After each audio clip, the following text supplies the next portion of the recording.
차인 대표님께서 그동안 인사 말씀도 하셨으니까 김정상 대표님께서 오늘 기조 연설을 해주시겠습니다. 국회와 시민이 함께 민중사업의 성장을 이루겠다. 문학주입니다.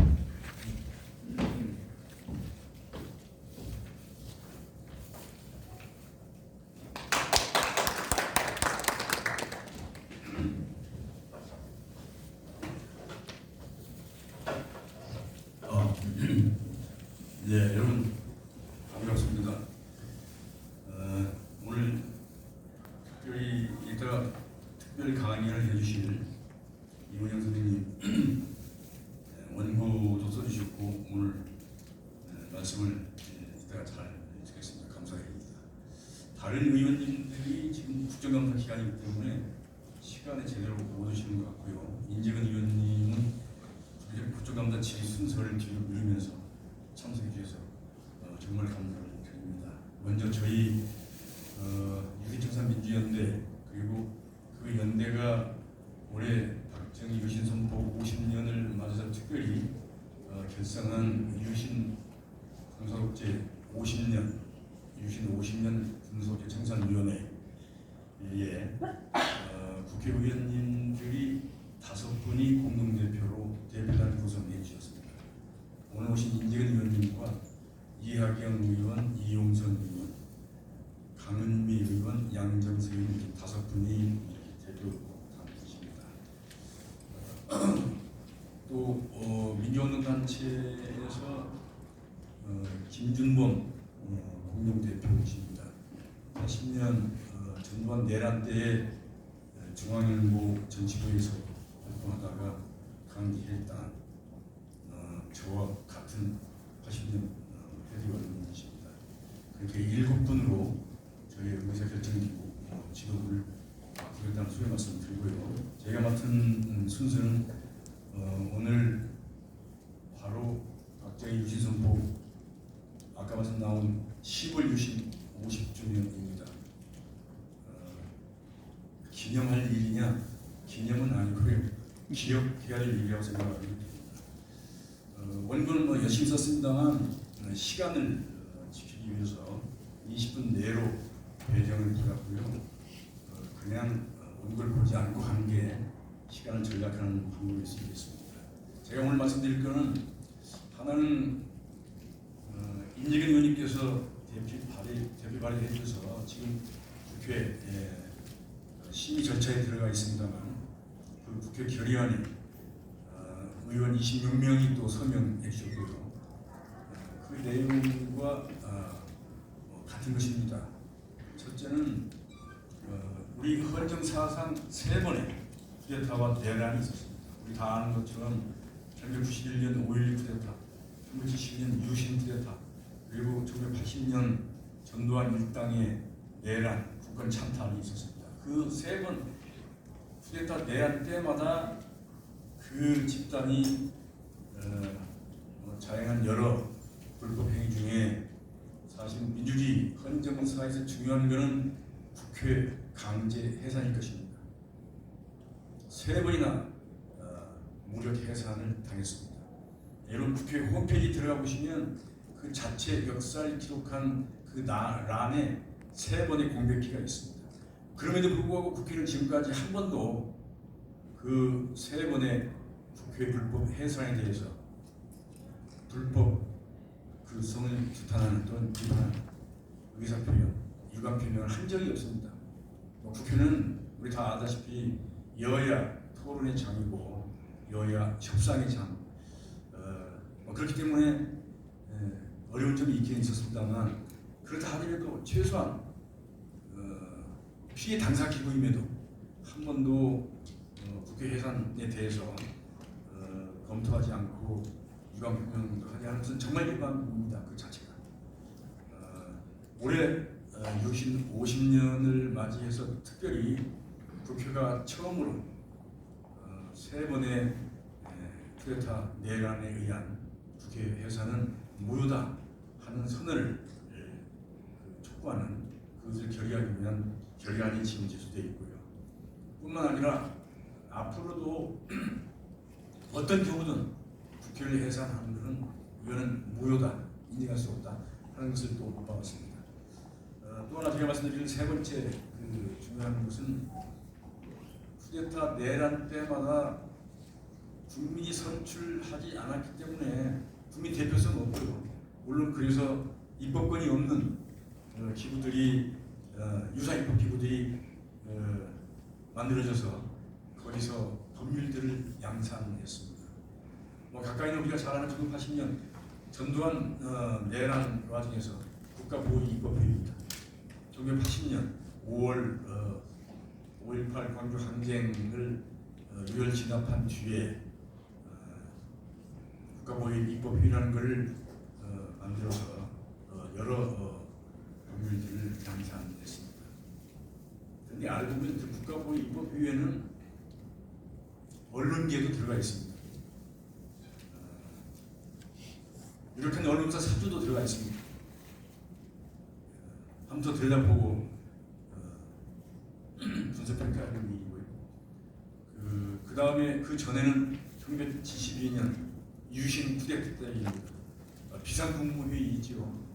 그 비상국무회의, 국무회의라는 것은 대통령이 임명한 임명직 장관들이죠. 말 그대로 없이. 물론 국민들이 선출한 자리가 아니기 때문에 입법권이 없음에도 불구하고 그 비상국무회의가 또 유사 입법기구로서 여러 법률들을 제정하고 또는 개정했습니다. 저는 오늘 말씀드릴 것 중에서 중요한 것은 그 유사 입법기구가 제정 또는 개정한 법률들 재검토해야 되지 않겠습니까? 입법권이 없는 기구가 유사 입법한 것입니다. 그래서 그 정당성 말할 것도 없는 거고요. 현재 살아 움직이고 있는 실정법들입니다. 그러면 뭐 경과 조치 같은 것을 감안해서라도 이게 계속 실정법으로 작동하려면 어떻게 합리적으로 고쳐져야 할 것인가. 헌법, 민주법인사업계 개정 아니면 폐지할 것인가를 검토할 것입니다. 그 조사하자는 요구안이 그 국회 결의에 또 담겨 있고요. 저는 유사 법률들 개표 대상 중에 1순위는 현행 헌법이라고 생각합니다. 비상국무회의가 헌법도 의결해서 국민투표에 붙였습니다. 유신헌법이지요. 다른 법률들은 비상국무회의에서 의결하면 실질적으로 그냥 확정되는 것인데 헌법은 말하는 것도 없이 국민투표를 거쳐야 됩니다. 그러면 그런 비상국무회의가 헌법 제정 개정의 주체가 될 수 있느냐? 그러면 보수 쪽 중에서는 뭐라고 그러죠? 국민투표를 거치지 않았느냐? 국민투표에서 압도적인 90몇 프로의 지지를 받았다 이렇게 얘기하죠. 그 국민투표 어떤 국민투표였습니까? 비상계엄령이 해지되지도 않은 상황이었고요. 물론 그래서 정치적 자유, 의사표현의 자유, 언론마저도 찬반 토론의 그 언론 자유를 금지당한 채에 국민투표의 대상인 유신헌법안에 대한 투표가 진행되는 것입니다. 뿐만 아니라 저는 그때 개인적으로 유신을 준비하기 위한 사전 정지 작업으로 박정희 정권이 1971년 전국 대학가에 위수령을 선포하고 가장 강경한 반독재 투쟁 세력이었던 학생운동권을 싹쓸이 학교에서 지키고 군대에 강제 입영시켰습니다. 저는 그때 군대가 있었습니다. 군대에서 유신 선포를 알았고요. 그것도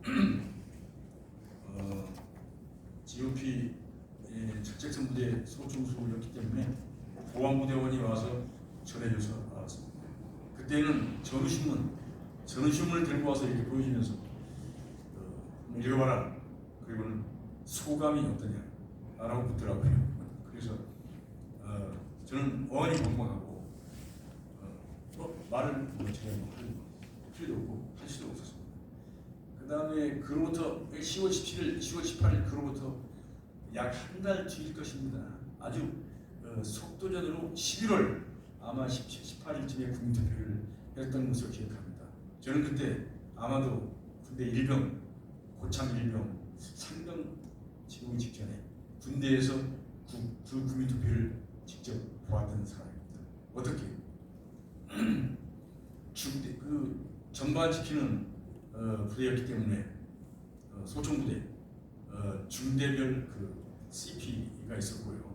취사도 중대별로 이렇게 했는데 그 CP 막사에 인사계 하사관 상사가 앉아있고 무슨 뭐 투표 비밀 투표 뭐 이런 거 아니고요. 앉아있고 하나씩 들어가면 투표용지 반대쪽을 가리면서 찬성만 내주고 찍어라 이런 투표였습니다. 제가 직접 증인입니다.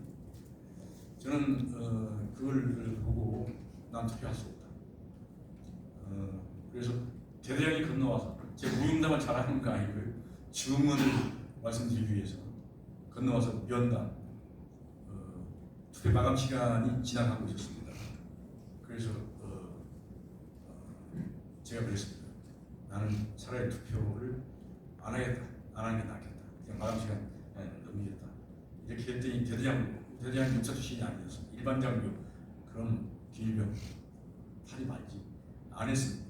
그런데 그게 문제였던 게 제가 안 한 투표가 기권 처리됐겠습니까? 무효표 처리됐겠습니까? 그 행정병들이 찬성표를 찍은 찬성표로 됐던 것이고요. 하나 사건이 있었는데 그 단기 하사 한 분이 대구 출신 그 당시 시민당 김상현 의원의 비서관하다 군대에 들어온 분이었는데 이렇게 반대를 가리고 찬성을 내미니까 그 투표를 빼서 놓고 반대를 찍고 나가버렸어요. 그 투표 하나만 기권표 우리 중대에서 기권표 하나 나중에 다 뒷수는 알려지는 거거든요. 바로 그렇게 해서 기권표를 만들었다고. 그 하사관은 그 다음날 바로 부안부대 끌려가서 구타당하고 후방 전출.